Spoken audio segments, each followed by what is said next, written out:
I grew up with a struggling mother and father who didn't know Christ, didn't have any belief system. And it was a difficult time because my dad was very abusive, unfortunately. And again, there was no continuing in my life. And my mother and father got divorced, and that was very difficult as a young child growing up without a complete parent set.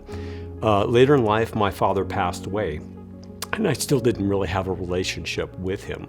And it brought a lot of extreme emotion, extreme hardship, extreme difficulty between family, finances, all sorts of different places. And that's where I really felt a need for God.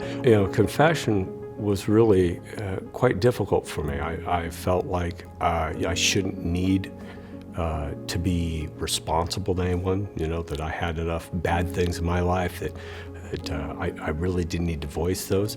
But eventually I realized that there were so many things that I was trying to carry. I was trying to cover up, trying to hide, trying to deal with.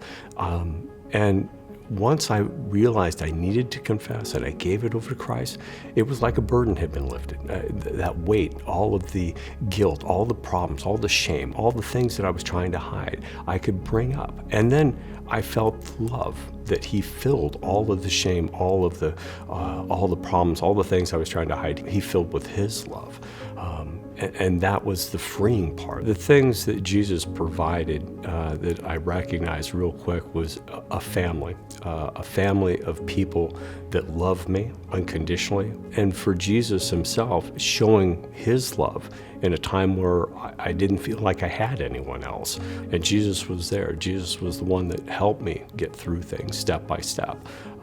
Moment by moment. And I knew as I trusted in Him and I saw His provision, saw Him leading, felt His love, I was able to continue on to the next step.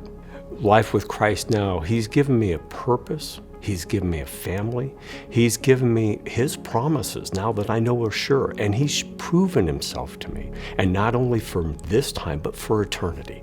I have my security in Him and find my purpose in Him and my love in Him. I'm so thankful to have Him as my Savior.